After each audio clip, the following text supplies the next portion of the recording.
Queridos irmãos, queridas irmãs, que satisfação dar início ao momento redenção, e nessa oportunidade vamos continuar a apreciar o livro Viagem Espírita em 1862 de Allan Kardec. Ou seja, esse é o segundo vídeo que nós gravamos sobre esse tema. E vamos continuar trazendo uma série de vídeos, porque esse livro é interessantíssimo. Nós ainda não saímos do prefácio, né? No primeiro vídeo, nós apresentamos o tradutor Wallace Leal Rodrigues e também informamos que essa obra a que nós temos é a tradução, como eu já disse, do Wallace Leal Rodrigues e edição da Casa e Editora O Clarim, porque essa edição é importantíssima, porque esse prefácio do Wallace Leal Rodrigues é uma coisa maravilhosa. Aliás, falando sobre ele, o Wallace, ele tem várias obras publicadas e tem uma que é uma beleza, meus irmãos. Se vocês não conhecem, procurem conhecê-lo. Aí está. E para o resto da vida. É um livro lindo, é uma obra linda. Mostra toda a sensibilidade do Wallace Leal na relação da criança com os pais, na condução dos pais com relação ao aprendizado das crianças. Olha, é uma obra linda, linda, linda. Não deixe, se você não conhece, é uma obra pequena, mas é uma beleza. Aí vai mais uma vez, né? Aliás, que é assim. E para o resto da vida, o Wallace Leal Rodrigues. Bom, então, nós vamos agora, Kardec fizera uma viagem em 1860, outra em 1861, e essa agora que dá título ao livro 1862. Então, diz Wallace, nós ainda estamos no prefácio. Em Kardec não há pusilanimidade. No outono de 1862, deixa Paris para sua terceira viagem de propaganda espírita. Essa será a mais extensa a ser feita em toda a sua vida e se alongará até Bordeaux. Quer dizer, essa terceira, 1862, que dá título até ao livro, ela foi a mais extensa e ele chegou a Bordeaux. Continua o Wallace. A viagem espírita em 1862 levou Kardec a mais de 20 cidades diferentes, nas quais presidiu a cerca de 50 reuniões. Um convite subscrito por 500 assinaturas, efetuado mais uma vez pelo grupo lyonês, promoveu-a. Quer dizer, quem promoveu essa viagem de 1862 foi aquele grupo de Lyon.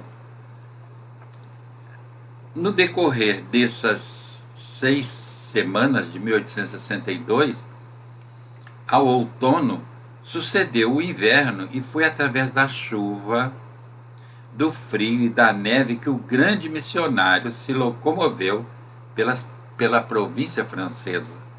Quer dizer, aí Kardec já enfrentando o inverno, né, o frio, a neve, daí por diante. Em novembro do mesmo ano, pelo editorial da Revista Espírita, prestava conta de seus passos escrevendo. Quer dizer, então, Kardec sempre foi assim, muito responsável, sempre prestando contas daquilo que fazia. Era uma vida transparente sobre todos os aspectos. Quer dizer, então, em novembro do mesmo ano, 1862, pelo editorial da Revista Espírita, prestava conta de seus passos escrevendo. Diz Kardec: acabamos de fazer uma visita a vários centros espíritas da França, lamentando que o tempo não nos tenha permitido ir a toda parte onde nos haviam convidado, nem prolongar nossa visita a cada localidade tanto quanto desejávamos, dada a acolhida simpática e fraterna recebida. Durante uma viagem de mais de 6 semanas e um percurso de 693 léguas, diz Kardec, estivemos em 20 cidades e assistimos a mais de 50 reuniões. O resultado nos deu uma grande satisfação moral sob o duplo aspecto das observações colhidas e da constatação dos imensos progressos do Espiritismo. Quer dizer, ele mostrando que nessas 20 instituições, 20 cidades que ele visitou, né, ele aí colheu um resultado muito grande, uma satisfação moral sobre duplo aspecto, diz ele, né? Não só com as observações que ele colheu junto à prática do espiritismo naqueles centros, né? Como também da constatação do progresso do espiritismo. Disse ele: o relato dessa viagem, que compreende principalmente as instruções por nós oferecidas aos vários grupos, é muito extenso para ser publicado na revista, pois absorveria quase 2 números. Fizemos uma separata do mesmo formato, a fim de, caso necessário, a ela ser anexada. Então, ele achava que descrever essa viagem toda na Revista Espírita ia tomar muito espaço na Revista Espírita. Então, ele fez uma errata, que no fundo se tornou esse livro, A Viagem Espírita, em 1862. E eu lembro que eu não estou, porque tem traduções outras, até a FEB, a questão de pouco tempo, quando traduziu várias obras que ainda não tinha traduzido de Kardec, traduziu essa. Mas eu acho que essa Viagem Espírita em 1862, da casa e editora O Clarim, ela é melhor por esse prefácio maravilhoso do Wallace Leal Rodrigues. E ele foi o tradutor. O Wallace Leal Rodrigues, como eu falei da outra feita, no primeiro vídeo, ele era de cultura, era poliglota, era uma pessoa finíssima, uma gente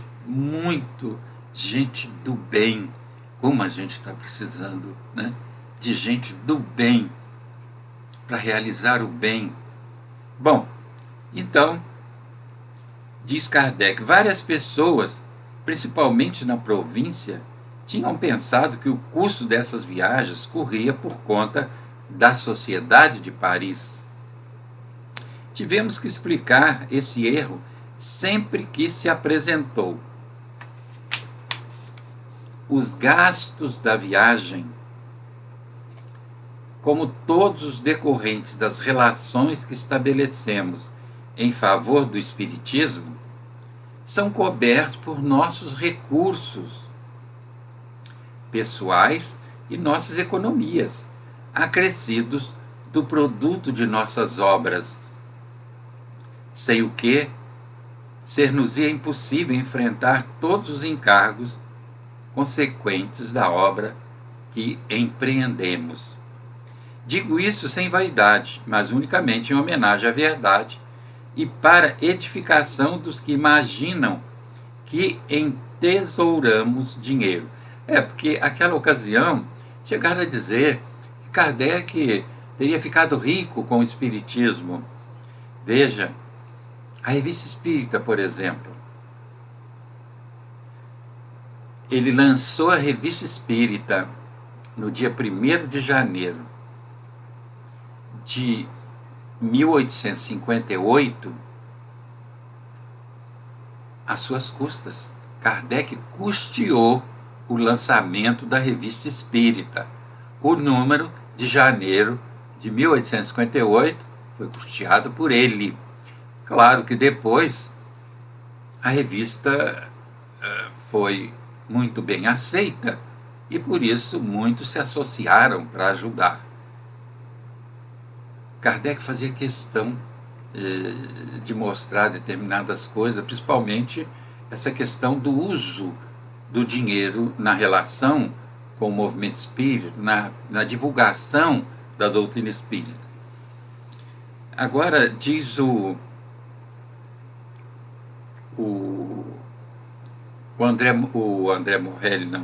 Wallace Leal Rodrigues. André Morel, o mais recente biógrafo de Kardec, comenta em A Viagem Espírita em 1862, nos seguintes termos. Aliás, comenta A Viagem Espírita em 1862 nos seguintes termos. Essa grande viagem foi mais tarde publicada em obra especial, que se tornou auxiliar indispensável aos grupos espíritas, tanto no que concerne a doutrina, quanto no que diz respeito à organização e administração das sociedades espíritas. O André Morel tem uma pequena biografia de Kardec, que é interessante compulsá-la. Vida e Obra de Allan Kardec, de André Morel. E ainda, o Wallace diz o seguinte: o leitor arguto e atento fará aqui 1000 descobertas de transcendental valor. 100 anos transcorridos, as instruções de Kardec são ainda perfeitamente aplicáveis. Há uma garantia para uma pureza doutrinária. Quer dizer, isso levando em conta a época em que foi editada esse livro, maio de 1968. Então, ele dizendo que o leitor atento, arguto, vai descobrir, fará descobertas transcendentais nessa obra. E não tenham dúvida, essa obra é maravilhosa. Viagem Espírita em 1862. Bom, a Viagem Espírita, continua Wallace, a Viagem Espírita em 1862 é obra em que, de singular maneira, o homem Allan Kardec se nos revela com sua consciência histórica e em súbitos clarões permite que o vejamos bem próximo de nós, o ser que já realizou o que intentamos, isto é, a substancial reforma interior, que só ela possibilita a mágica interação, a criatura vivendo no Espiritismo, o Espiritismo vivendo na criatura. Porque às vezes nós vivemos no Espiritismo, mas o Espiritismo ainda não vive em nós, infelizmente. Mas o que ele está dizendo é que esse homem, Allan Kardec, já vivia de forma singular essa questão. Não só ele vivia no Espiritismo, como o Espiritismo vivia nele, fazia parte dele.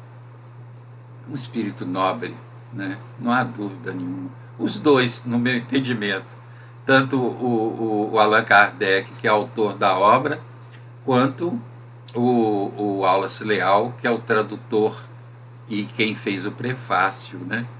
Bom, meus irmãos, agora vamos às impressões gerais. Nossa primeira viagem, agora nós estamos adentrando a obra em si mesma, né? Agora é Kardec. Nossa primeira viagem a serviço do Espiritismo, realizada em 1860, limitou-se apenas a Lyon e a algumas outras cidades que se encontravam em nosso trajeto. No ano seguinte, acrescentamos Bordeaux ao itinerário, quer dizer, segunda viagem, 1861,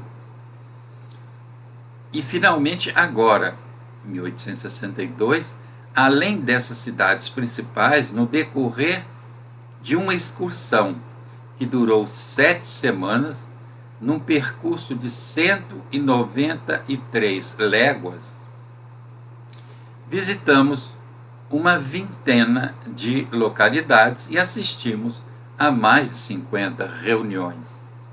Quer dizer, ele dizendo que na primeira viagem ele fora a Lyon e claro que no percurso ele chegou a parar em algumas cidades.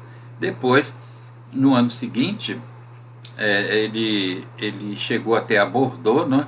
E agora essa viagem maior, ele visitando 20 cidades, né? Bom, agora ele diz o seguinte: hoje, entretanto, limitamo-nos a resumir as observações que fizemos sobre a situação em que se encontra a doutrina espírita e levar ao conhecimento geral as orientações que nos foi possível oferecer aos organizadores dos diversos centros. Então vejam a importância dessa obra. Kardec orientando. Continua ele. Além disso, nesta narrativa, o nosso amor próprio estará muitas vezes posto em jogo. E este é um motivo preponderante para um retraimento de nossa parte.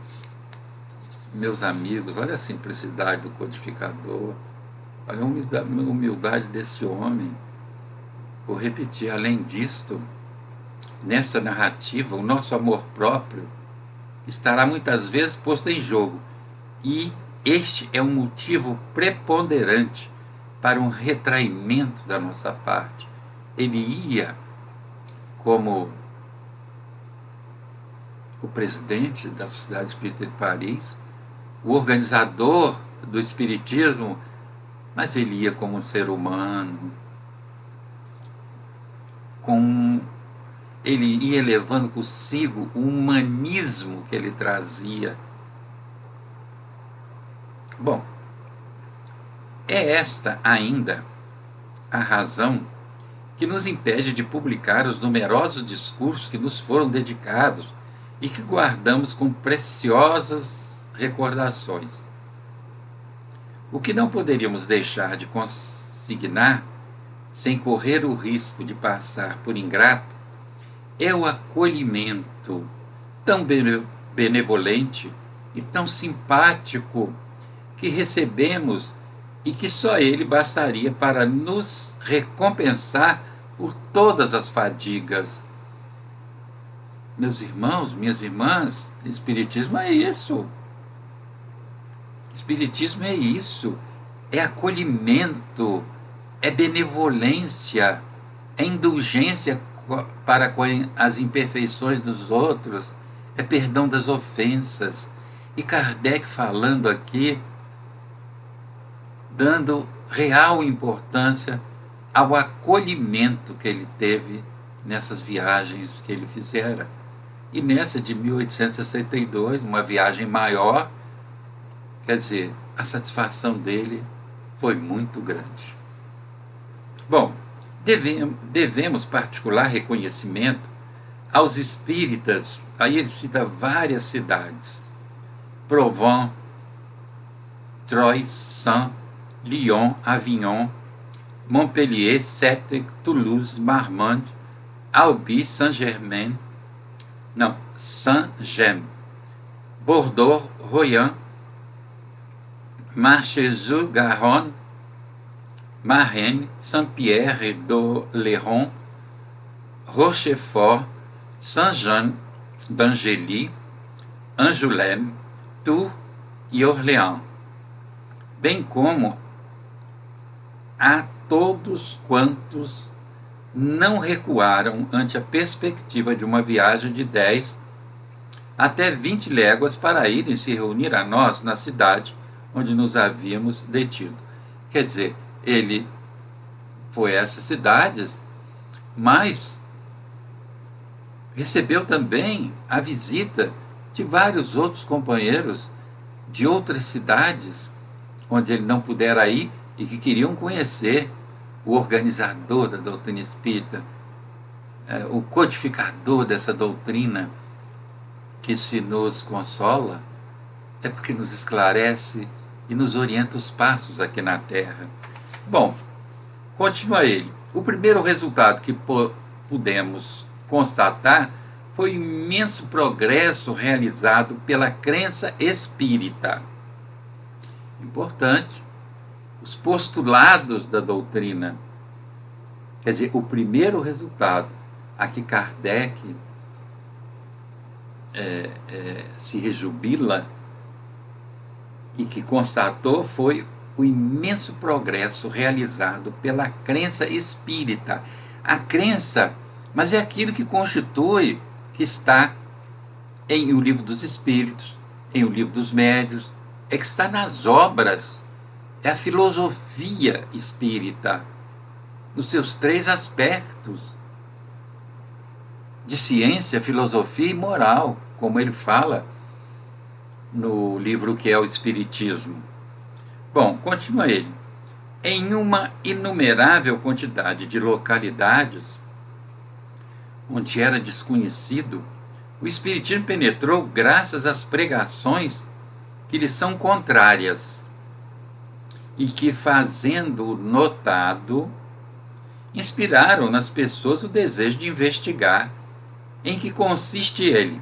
Em seguida, ao se provar o seu caráter racional, necessariamente adquiriu partidários. Porque o problema foi esse. O mesmo aconteceu com a queima dos livros em Barcelona, né? Aquele auto de fé em Barcelona, onde foram queimadas 300 obras espíritas, né? O bispo Palau e Términos, né? Mandou queimar as obras. Quer dizer, essa perseguição, no fundo, a queima desses livros propagou o Espiritismo, divulgou o Espiritismo, tanto que Kardec vai ao Espírito de Verdade, através da médium, se não me engano, Irmãs de Força, se não me engano, consultar sobre a possibilidade dele pedir essas obras de volta, que ele tinha direito. Se o bispo Palau e Termes achou que essas obras eram indevidas para o público espanhol, mas essas obras não eram dele. Kardec pagou todos os impostos, tudo aquilo que foi necessário para que essas obras chegassem lá em Barcelona. Então, ele poderia pedir de volta, e ele vai e consulta o Espírito Verdade. Então, o Espírito Verdade falou: se você quiser, através da diplomacia, né, dos cânones aí oficiais, você chega lá e vai conseguir. Porém, a queima vai ser muito mais vantajosa, porque vai divulgar a doutrina. E foi o que aconteceu. Então, é o que ele está dizendo aqui, que aconteceu também em várias cidades, que o que deu realce ao Espiritismo lá, justamente foram as críticas. O clero perseguia Kardec, e a pessoa que tem um certo bom senso, ela vê a crítica Peraí, mas vamos ouvir o outro lado, porque isso é importante. Quando alguém fala de alguma coisa ou de alguém, nós computamos isso. Mas vamos ouvir o outro lado? E assim ocorreu. As pessoas iam ouvir o outro lado, conhecer o outro lado, e acabavam conhecendo essa doutrina consoladora, essa doutrina que nos ajuda a crescer como espíritos que somos, de passagem pela Terra. Nos mostra o progresso através da reencarnação, que nós vamos evoluindo, progredindo através das diversas existências físicas, né? Em corpos masculinos e em corpos femininos, para aprender tudo que a experiência humana possa nos ensinar, né? Então, diz ele, em seguida, ao se provar o seu caráter racional, necessariamente adquiriu partidários. Quer dizer, aqueles que observaram as críticas, mas foram lá verificar o que era aquilo que estava sendo criticado, eles observaram, né, o caráter racional da doutrina e amorável. E necessariamente essas pessoas, além de buscar conhecer, começaram a praticar o espiritismo. Prova quanta razão tinham os espíritos quando nos diziam, há alguns anos, isso é Kardec falando, que nossos próprios adversários, sem o quererem, serviriam à nossa causa. É isso mesmo. Muitos adversários colaboram com a divulgação da doutrina, porque eles fazendo críticas, porque a curiosidade humana é um caso sério, né? Então, às vezes, quando você vê uma coisa proibida, ou uma coisa proibitiva, né, que muitos falam, você vai querer conhecer para ver o que é. E aí que às vezes você vai conhecer e dá de cara com uma doutrina tão extraordinária.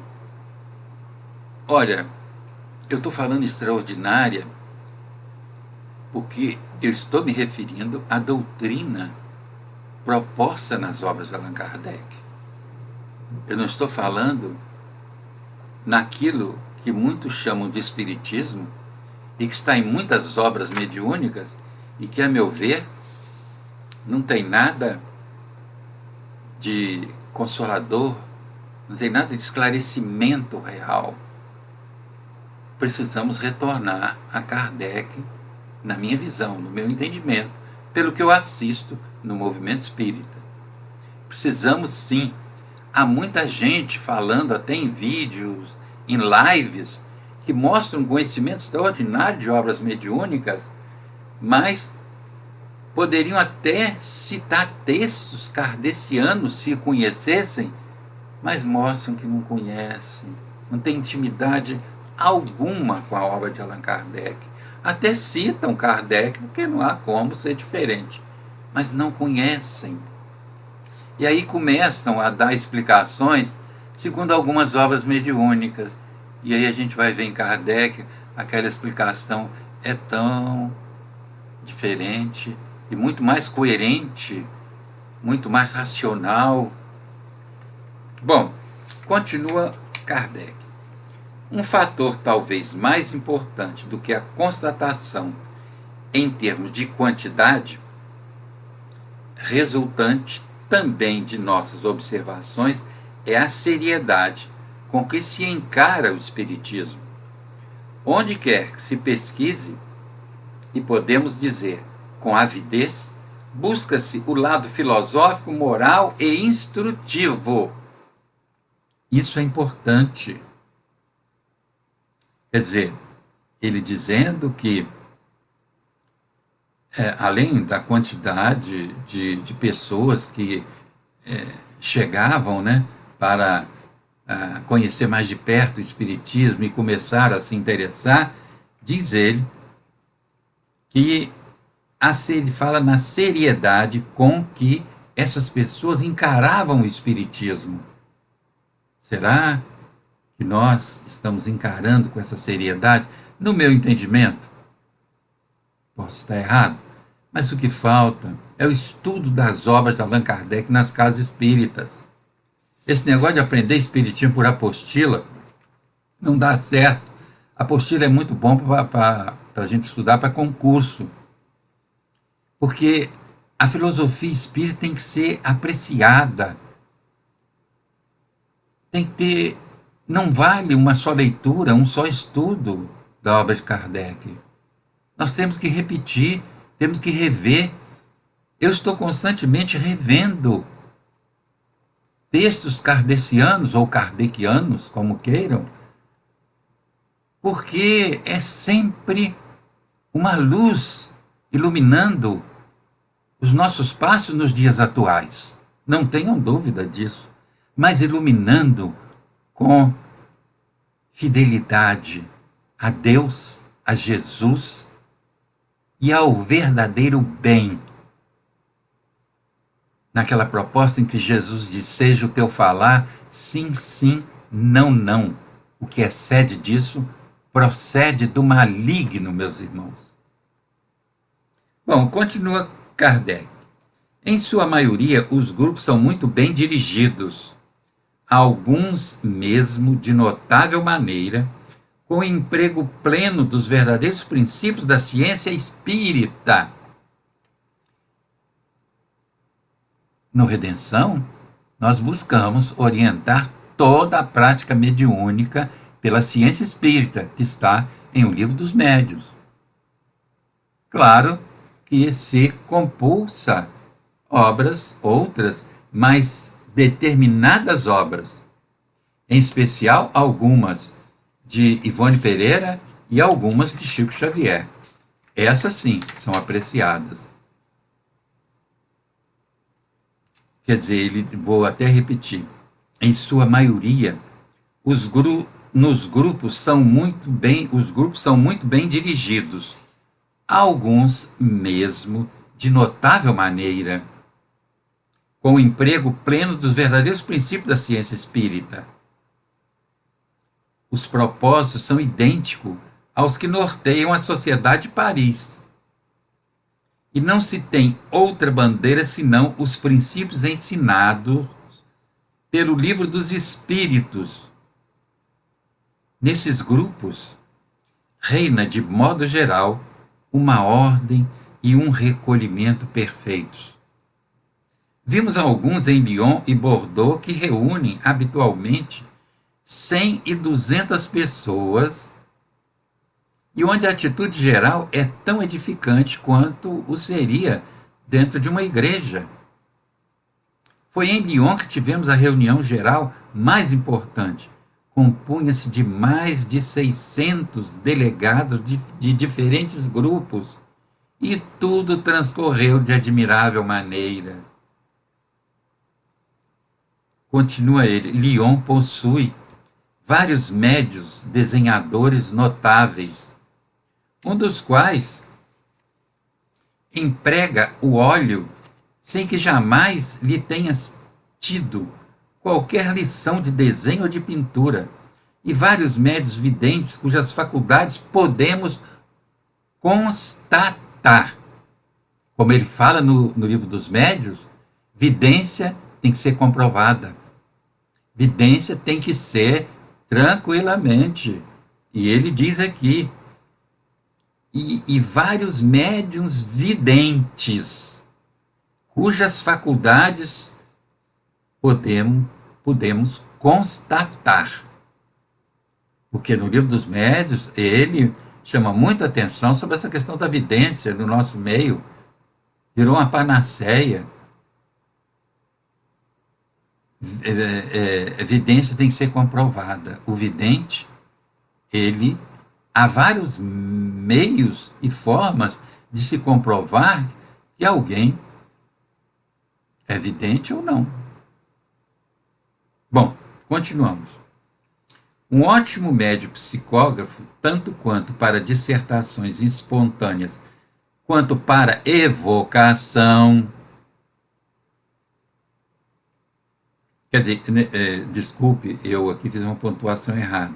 Ele diz, em Marraine, há também uma senhora médium, desenhadora, e que é igualmente uma ótima médium psicógrafa, tanto para dissertações espontâneas quanto para evocação.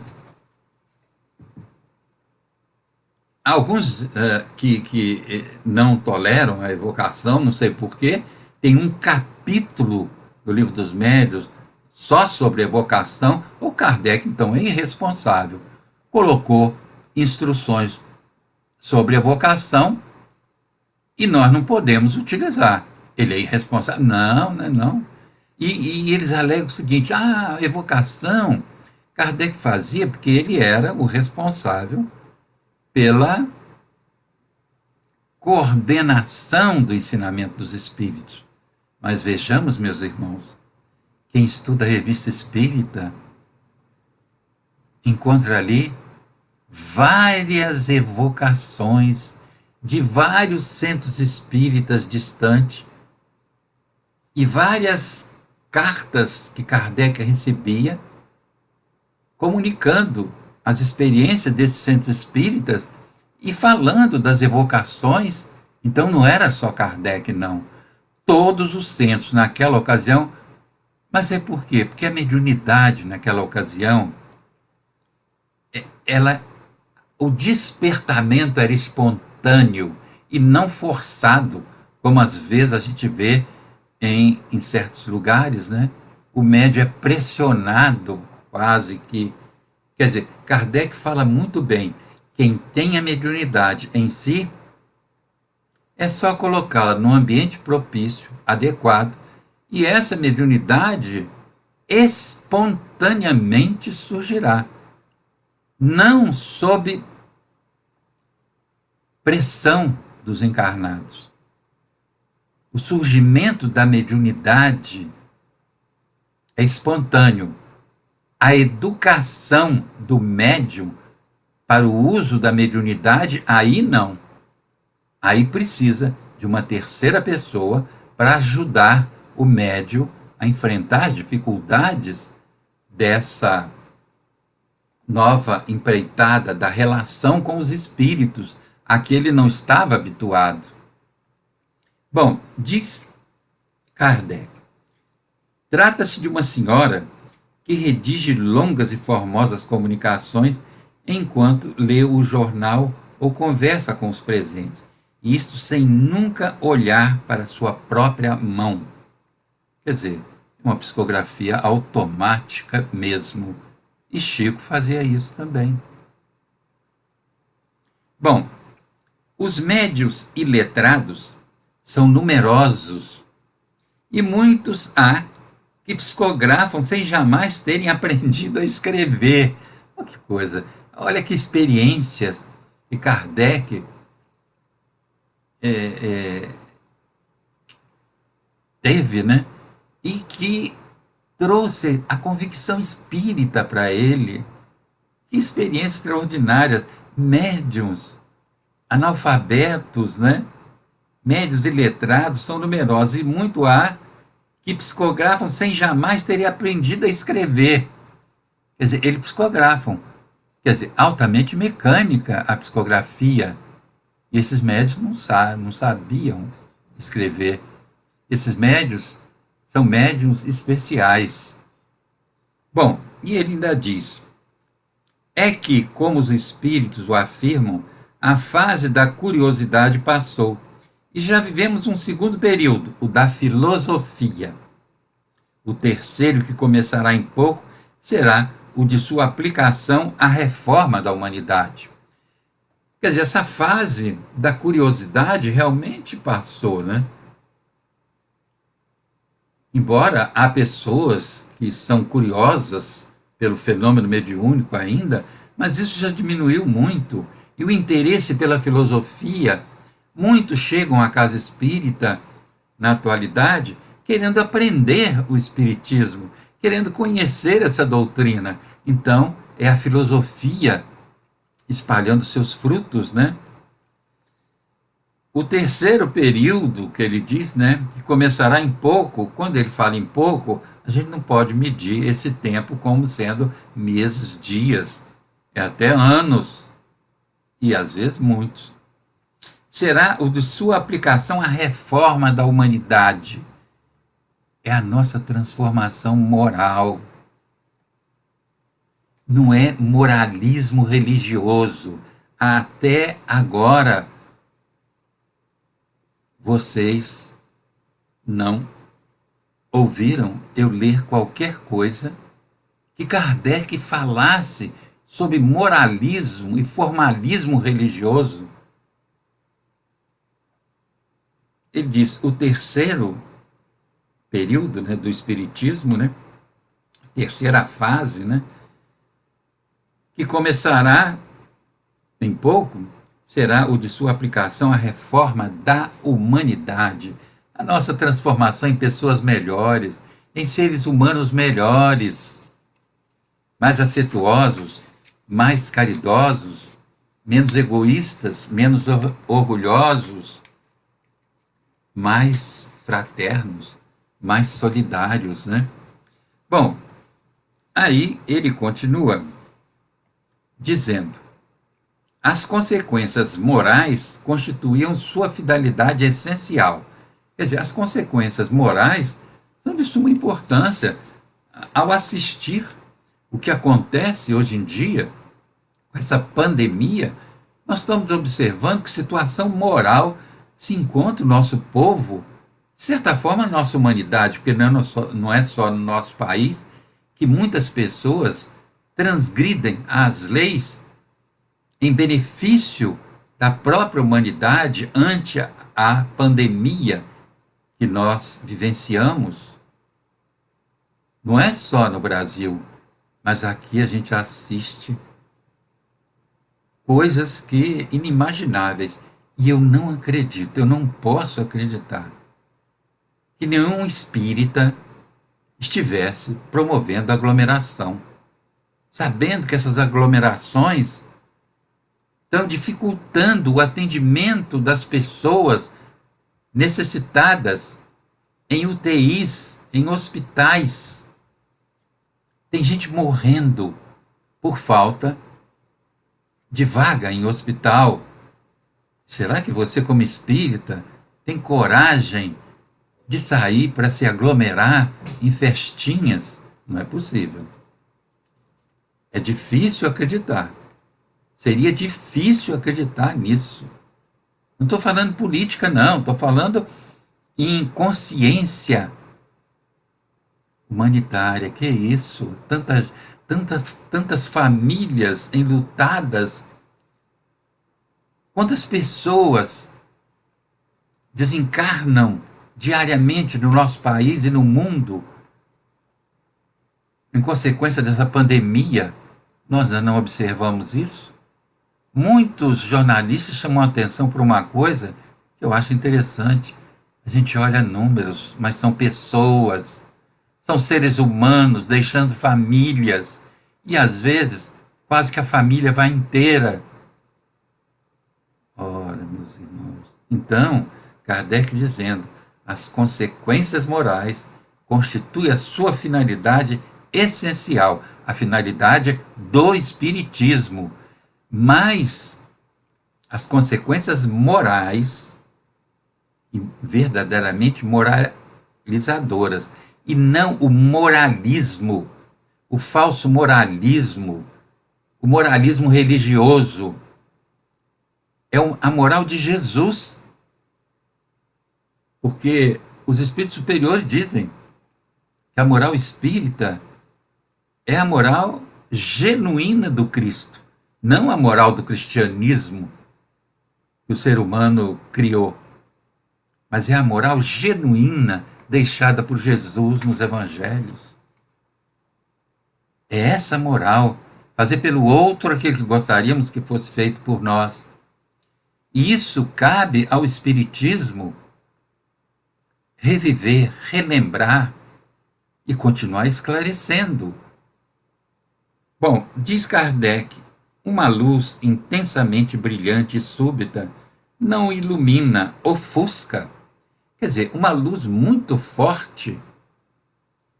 Se a gente está escrevendo um texto, por exemplo, ou lendo uma página, e ali incide sobre a leitura que estamos fazendo ou que estamos escrevendo, uma luz muito intensa, ela acaba nos ofuscando a nossa visão e a gente não consegue ler. Quer dizer, a luz tem que ser gradativa, o conhecimento tem que ser gradativo às condições daqueles que vão se envolver com o conhecimento.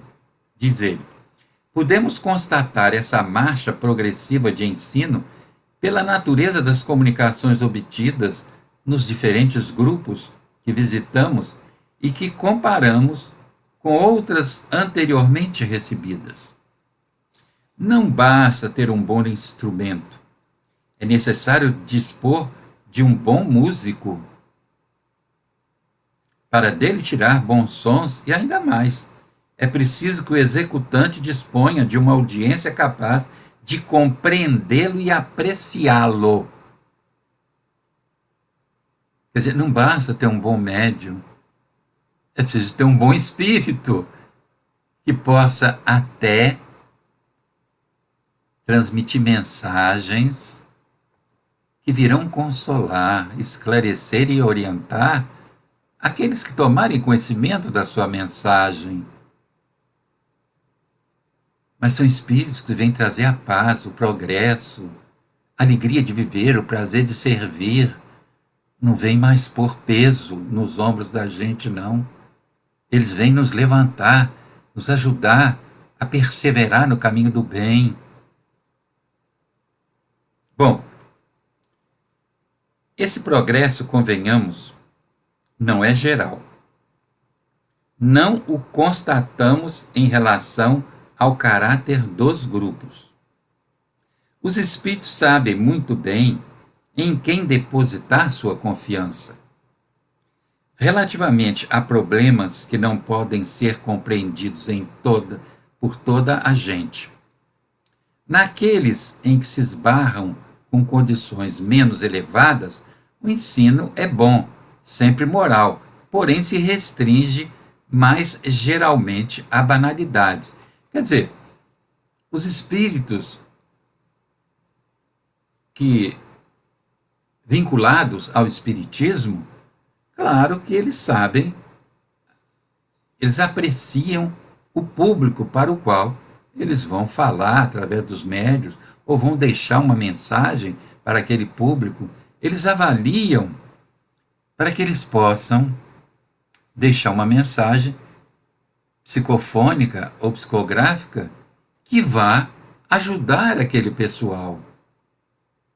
E não mensagens que eles não vão nem compreender, como acontece com muitas palestras que se assiste e que o expositor não observa o público para o qual ele está falando. Então ele fala num elitismo cultural que poucos entendem. Espiritismo é para ser entendido.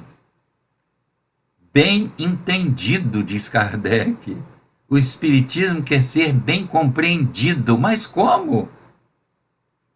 Se falam num patamar intelectual acima. Olha, nosso país, a questão da educação, da instrução, ou os espíritas não sabem disso, ou os espíritas não estão a par da situação atual do nosso país.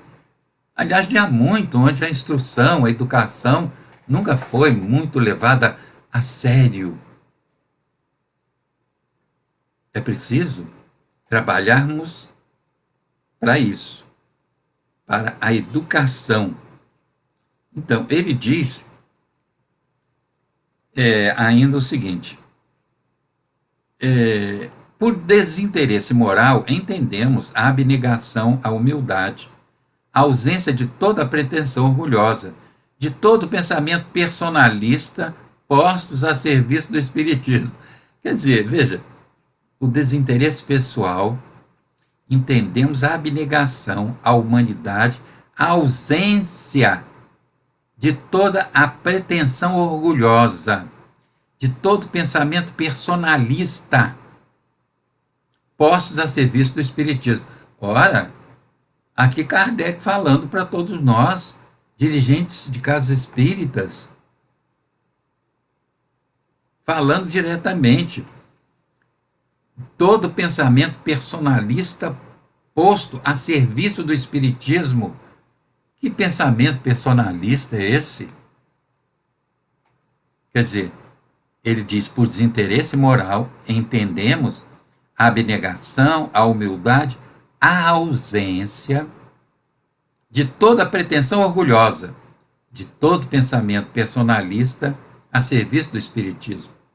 Continua ele, os médios interesseiros e profissionais são desconhecidos nas localidades onde estivemos, com exceção de uma, onde se encontram alguns. Quer dizer, houve uma cidade em que havia médios interesseiros. Médios que querem sobressair pela mediunidade e não pela transformação moral e não pela pessoa de bem, pela pessoa que faz o bem, que ajuda o ser humano a se melhorar. Quer dizer, o Espiritismo nos ajuda a nos tornarmos seres humanos melhores, para que nós possamos edificar uma sociedade melhor, mais justa, mais solidária, mais fraterna. Continua ele. Em Sete, por exemplo, não se conhece médium senão por se ouvir falar e pelas descrições dos livros. Não obstante, é difícil encontrar-se mais fervor e dedicação à causa espírita do que ali. Quer dizer, não precisa necessariamente de médios. Se tem os livros de Kardec, onde a gente vai beber essa doutrina extraordinária, ali, ele disse em Sete, houve isso.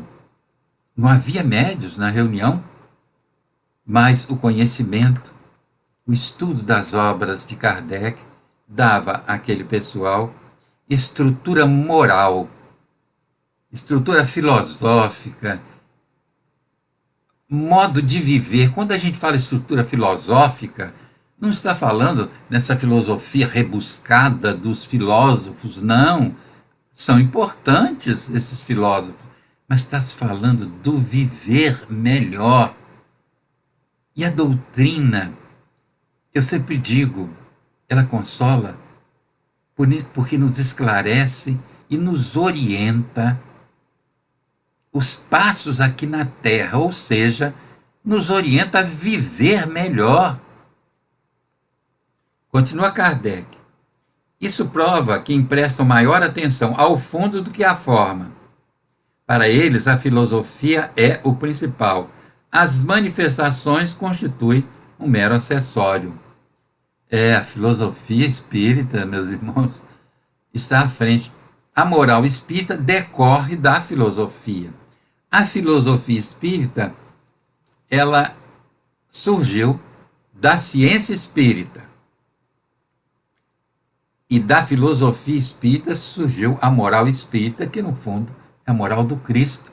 Tanto que em o Evangelho segundo o Espiritismo, em cada capítulo há a passagem evangélica depois explicada por Kardec e depois explicada também pelos Espíritos, nas instruções dos Espíritos, em o Evangelho segundo o Espiritismo. Então, continua Kardec, é raro que tais pessoas, compreendidas nessa categoria, não sejam bons e verdadeiros espíritas, pois que nelas existe o germe da fé, abafado momentaneamente pelos prejuízos terrestres. De resto, os motivos de convicção variam conforme os indivíduos.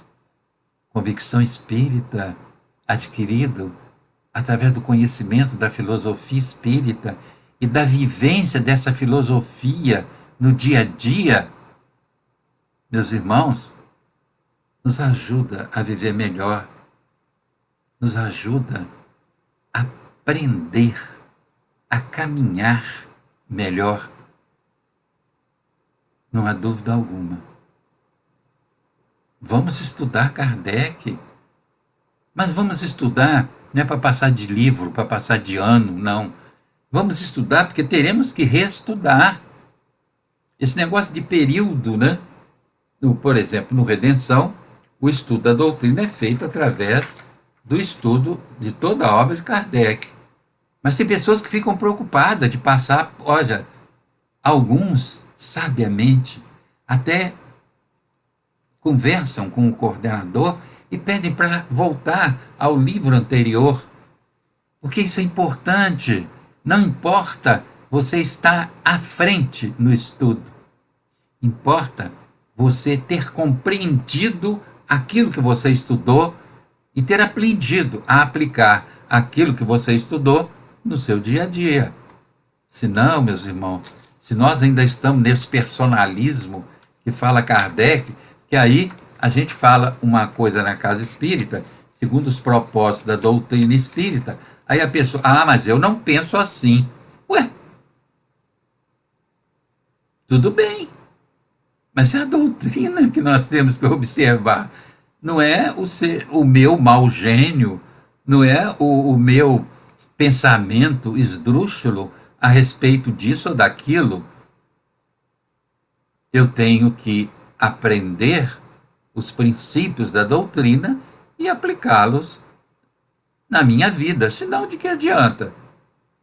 Na questão 350 do Livro dos Médiuns, Kardec diz: se a crença nos espíritos não te tornar uma pessoa melhor, de que vale essa crença? Nada, nada. Nada. O objetivo é esse, é o melhoramento moral, é nos tornarmos pessoas, é nos tornarmos seres humanos melhores.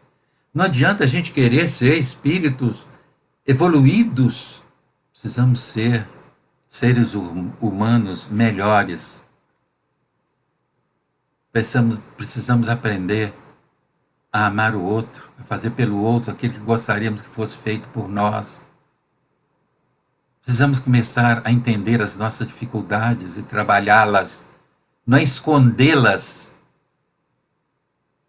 no centro espírita, não. Não é entrar para o centro espírita para esconder as nossas dificuldades. O centro espírita não é bengala.